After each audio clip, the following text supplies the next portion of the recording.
mangwanani akanaka vedare. Tinokuchingamidzai zvekare kune chimwe chirongwa pano paZim Facebook Secrets and Confessions. Tadzoka zvekare nemamwe mamessages. Rekedzai tibva tapinda mumamessages edu atadzoka takakubatirai. Message yedu yekutanga yakamira sekudai so. Hanzi, hello mukomana Shimuri sei? Ndinokumbirawo kuti munge muchindiposterawo nyaya yangu makavikawo chitupa changu. Ndauyawo pano ndiine confession yangu iyo yandiinayo.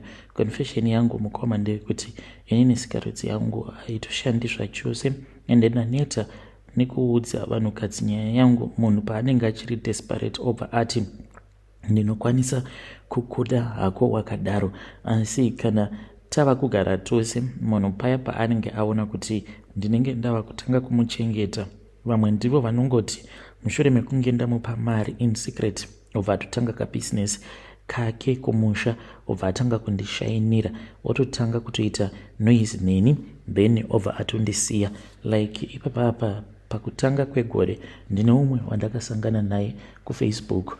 Ndainge ndasendawo message yangu kuna admin ndikabva ndati admin, ndo problem yangu iyo yandiinayo yekuti sikarudzi yangu haitoshandi zvachose, saka ndikutsvakawo mukadzi wekuti ndinokwanisa kugarisana naye because ndainge ndakaenda kumadoctors ndikaudzwa kuti kana pakaitwa artificial insemination ndinokwanisa kuzoitawo mwana. So ndakanyora nyaya yangu, then admin ndokubva vachizondipostera nyaya yacho kuFacebook. Mushure mekunge vaposta vakabva vachizonditumidzirawo mafone numbers evakadzi avo vakati vainge vachizvikwanisa, vainge vachida kudanana neni, uye zvekare nemucomment section mainge muine vakadzi vakawanda vakanyora kuti come to my inbox. Asi chandakazodzidza this time around ndechekuti vanhukadzi muma-online relationships vanogona kupretenda kuita sekunge vanenge vari vanhu vari very honest, but kana wazogara naye ndopaunozonyatsokuona kuti ya apa hapana kana zvemunhu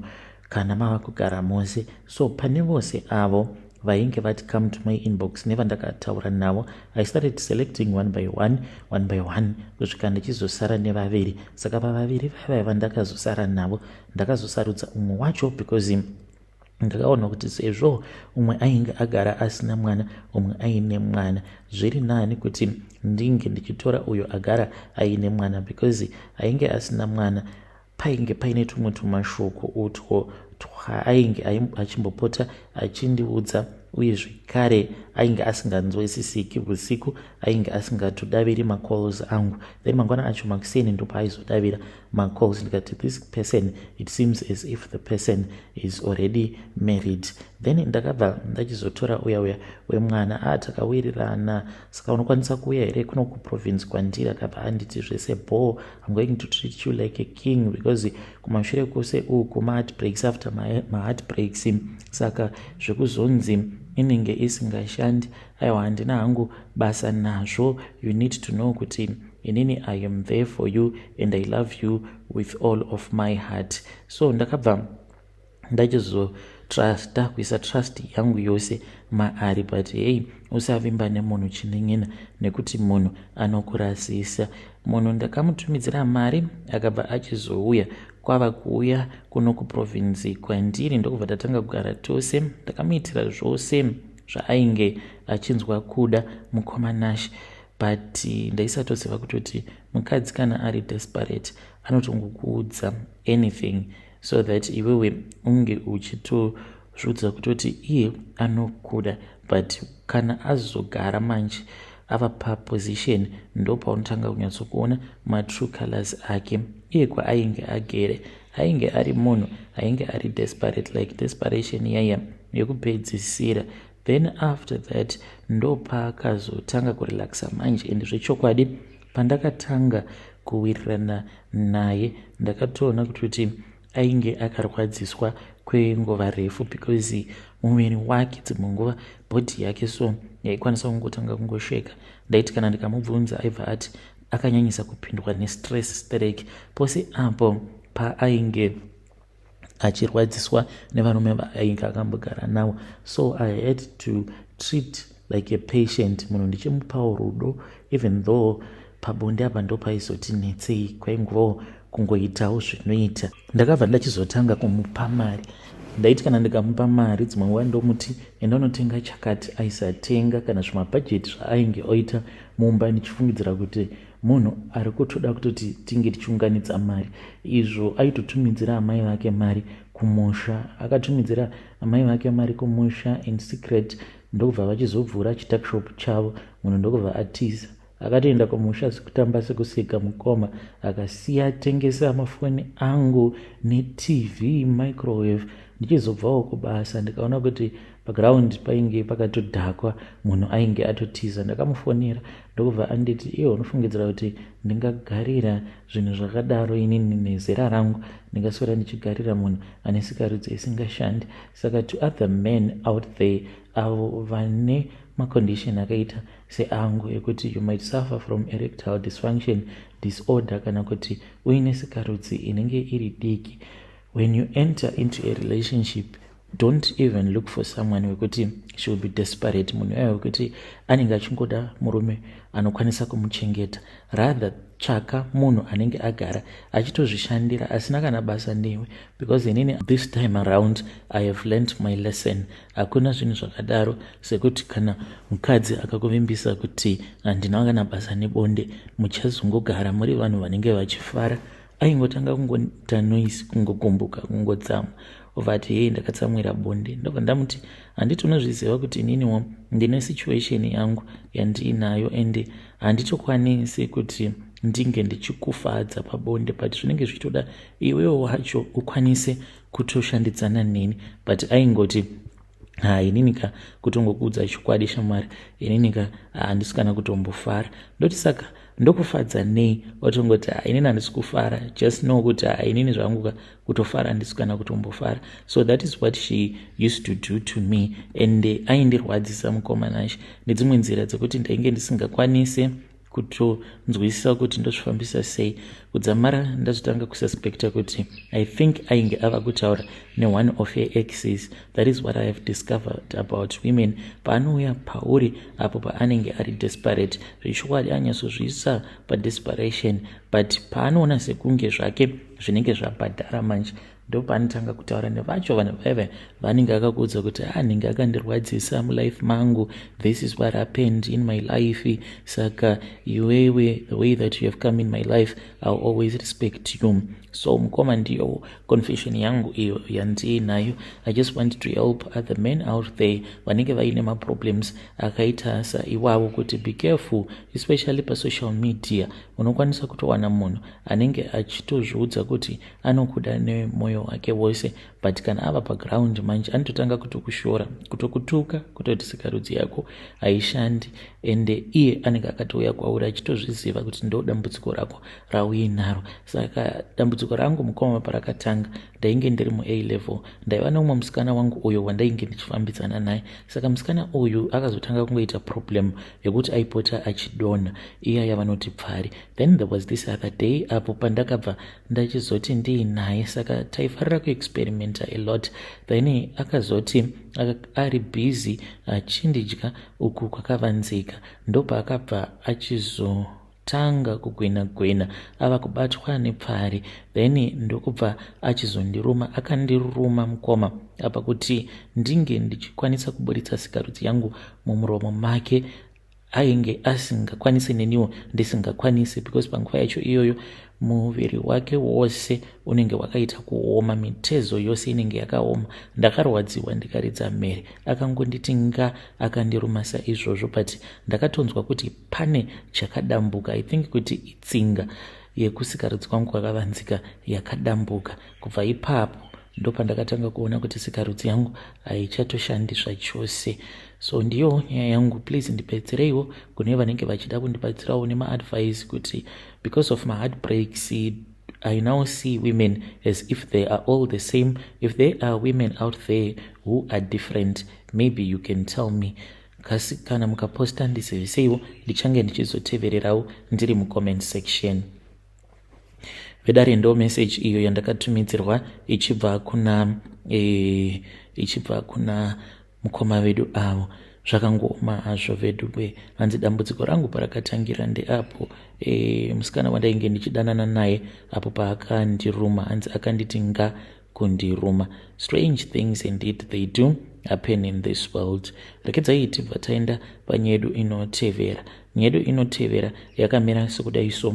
Hanzi makadi zvenyomukoma, ndinokumbirawo kuti munge muchindiposterawo nyaya yanguwo makavikawo chitupa changu. Inini womukoma ndinoda kureururawo kuti chibereko chemudzimai wangu ndicho takachishandisa pamhiko dzedu. So takawirirana neng'anga iyoyo kuti zvainge zviri naye nekuti titange tamboita umwe mwana, since tainge takanzi mwana watainge tagara tiinaye aifanira kuti ange achizochekereswa ipapo mukunoromba kwedu. Then after that tobva tachizoitawo mwana iyeye ndiye achazosarawo ari mudyi wenhaka yedu. Then tobva tatengesa zvekare chibereko chemudzimai wangu takachitengesa mukoma, tikachitengesera imwe ng'anga yemuno muSouth Africa uyo anoita zvekurombesa, asi iye akati akaendako kuNigeria. Aendako kuNigeria ainge aine mwana wake because ainge atombori mufundisi. Saka anzi ndakanamata kwemakore nemakore mwana wacho ainge aine problem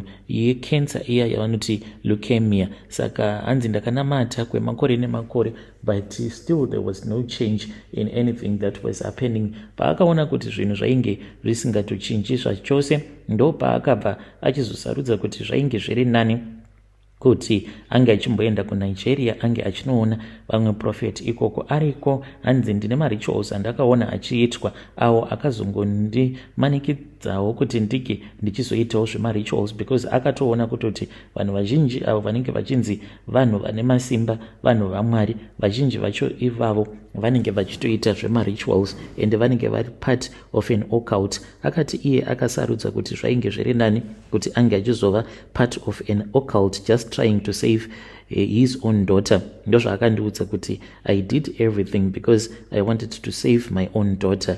Ariko ikoko ndipo apo paakabva achizoudzwa kuti kana achida kuita zvekuromba iye ainge achazopiwa mission yekuti anenge achizova ng'anga, not a pastor, because umwe noumwe ane mission yake iyo yaanopiwa. Hauzvisarudziri kuti inini nekuti ndagara ndiri pastor saka zvamandipa masimba awa ndikuda kuti ndinge ndichizongoramba ndiri pastor. Akabva anzi aitofanira kutoti ange achizotodzoka kunyika kwake obva achizoita a resignation asati atombobatsirwa. Anoti akadzoka kuno kuSouth Africa then ndokubva achizopiwa mari zvekare yekuti anga achidzokera kuNigeria. Adzokera kuya after he had resigned as a pastor, ndopa akanzi he had been accepted, uye zvekare zvainge zvava kwaari kuti mission yake ange achizogamuchira mission yake pano pasi yekuti ange achizova esangoma. So ariko ikoko ndopa akabva achizopiwa mushonga uyo waakanzi asati arara anofanira kuti ange achizotaura zita remunhu uyo anenge achifanira kuti ange achizorota vadzimu, like marelatives ake vange vachizomurotera hope. muSouth Africa vanoiti ukutwasa, so that vange vachizofungidzira kuti iye aifanira kuti ange achizoita process yacho yekukutwasa. Akapiwa kamushonga kaya akabva achizochekeresa zvekare noumwe mwana wake, but mwana wake uyu achiri mupenyu kusvika pari zvino, chirema chinogara kuKZN and chinofanira kungogara chichingofara at all the times, haafaniri kana kumbosuwa. Saka anomupa mari, anomuitira zvose izvo zvaanenge achinzwa kuda. Saka simba rake rinobva paari mwana iyeye, since chiri chirema chake ichocho chaakaremadza. Vamwe vose ava vakatouya kwaari vachitomuudza kuti baba tikuda chakati, iye anotovarambira kuti ininika handizvikwanisi zvose zvamuri kuti munoda izvozvo.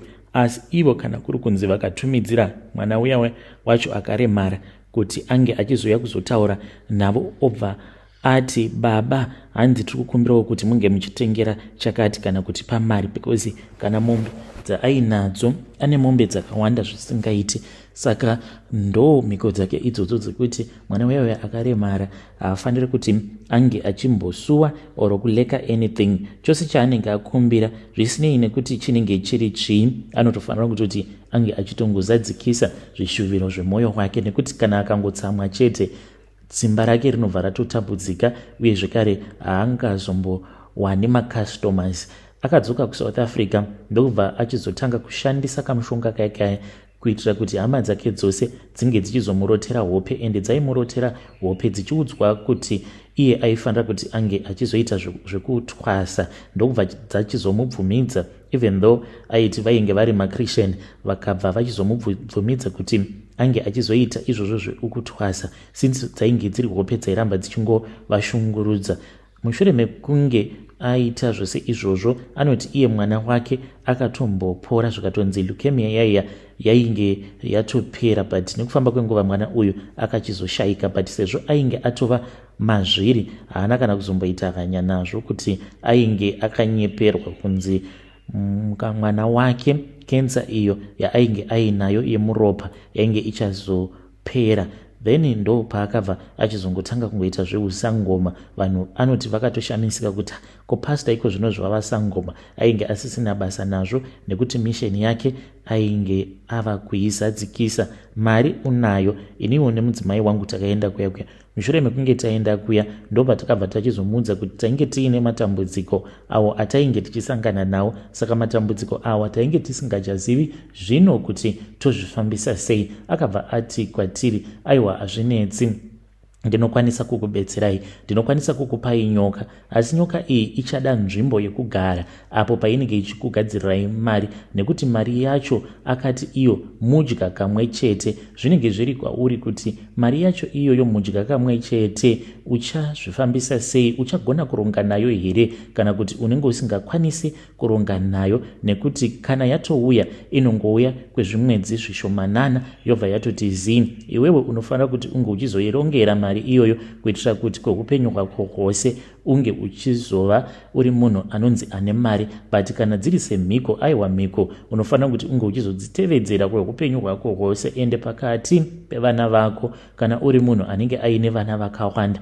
unofanira kuti unge uchizosara uchitsvaka mudyi wenhaka yako uyo anozosara achidya mari yako, ende nekuzomudzidzisa kuti mari iyi haisingori mari chete, but imari yekuti inodyiwa nemuseredzero. Idzi ndo mhiko dzacho. Saka takabva tachizopiwa kamwe katswanda, tikanzi mukatswanda imomo mainge muine nyoka, asi taisafanira kuti tinge tichizokavhura katswanda kaya kuzosvika mazuva 3 akwana. Ende tainge takanzi tinofanira kuti tinge tichizonamata na12, nekuti nguva idzodzo dza12 masikati inguva dzakaipa kwazvo. Ndokusaka muchiona kunyangwe vamwe vana madzibaba panguva iyoyo vanorarama nekubatsira vanotomboita nguva yekuti vanozorora, uye zvekare vanoita zvechivanhu. Vamwe vacho vanoti havabatsire nenguva idzodzo, nekuti munyika umu munenge muchifamba hondo, uye zvekare munenge muchifamba mweya inenge ichitsvaka vekurwa navo. Saka kana nguva idzodzo ukawanikwa uchibetserwa nemubatsiri wacho, anenge achitozvikokerawo hondo muupenyu hwake. Saka sezvo sangoma uyo ainge ambori pastor, ane zvinhu zvakawanda zvaanoziva pamusoro pebhaibheri. Anoti inguva yakatotarwa nedenga kuti vana vaya vanonzi vakazvarwa pakati pengirozi nevana vevanhu, hanzi vana vacho ivavo vaya vakazofa pamafloods, hanzi vatori nenguva yavo yavakatotarirwa zuva nezuva kuti vanotendedzwa kuti vange vachifamba.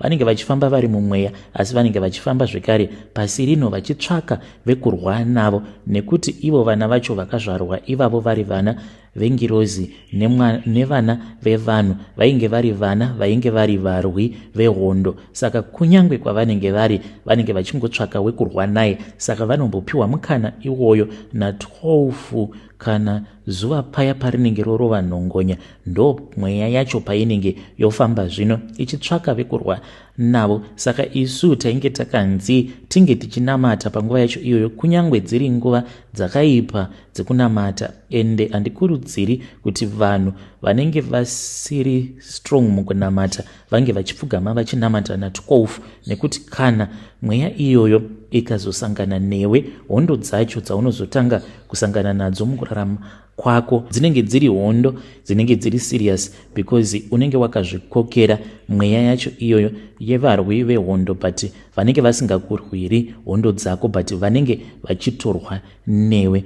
ndokusaka n'anga zhinji dziine nguva dzekuti nguva dzakati havapinde mumatare. Isu takaudzwa kuti na 12 zuva riya parinenge rorova panhongonya apa ndopataifanira kuti tinge tichizobuda panze. Pazuva pacho ipapo panenge pachipisa ndo patinofanira kuti tinge tichizopfugama tonamata. Asi tichinamata tainge takanzi hatinamati tichidzinga mweya yakashata, taitofanira kutonamata tichitokoka mweya yacho iyoyo yakashata kuti inge ichizoenda ichinorwa nehama dzedu. Tikaita saizvozvo, takati tapedza kuita saizvozvo kwemazuva 3 tikanzi taifanira kuti tinge tichizovhura katswanda kaya. Takakavhura katswanda kaya ndokubva tachizoona kuti mainge muine nyoka yainge irimo. Saka nyoka iyi imhando yechiva. Saka ndakazochitora chiva chechi apa ndainge ndichitya because nyoka zvangu nyoka handina hwakama nayo, even though tainge takaudzwa kuti aiwa nyoka iyi mwana wedu. Saka hapana paingazomboda kuuraya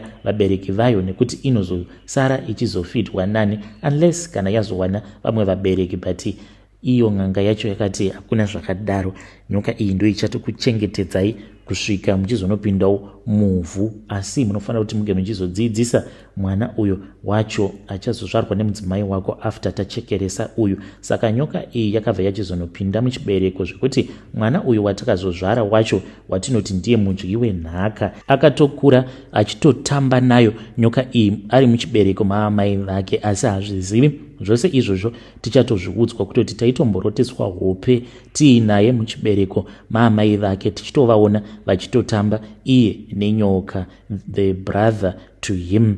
Takatoudzwa kuti mushure mekunge nyoka iyi yatigadzirira mari ichazotanga kuodza chibereko chemudzimai wangu nekuti inenge yotanga kudya mafluids ose awo anenge arimo muchibereko kusvika apera chava dry. Saka kana chikaomarara ndo pachinozoita problem yekenza. Mudzimai wangu akazonzi iye ane problem yekenza ndokubva tachizoenda naye kuna chiremba akabva achizoitwa operation. Hazvina kana kumbotirwadza sezvo tainge tichizviziva kuti kuzadzikisa mhiko dzedu. Naiyewo mwana wedu uyu kana azowanawo mudzimai wake anofanira kuti ange achizosacrificeawo chibereko chake sezvinenge zvakaitawo vamwene vake. Ndiyewo nyaya yangu mukoma. Kana mukaposta ndiziviseiwo ndichange ndichizotevererawo ndiri mucomment section. Hei vedare ndo message iyo yandakatumidzirwa ichibva kuna mukoma vedu. Zvakangooma hazvo vedu we. Strange things indeed they do happen in this world. Hey,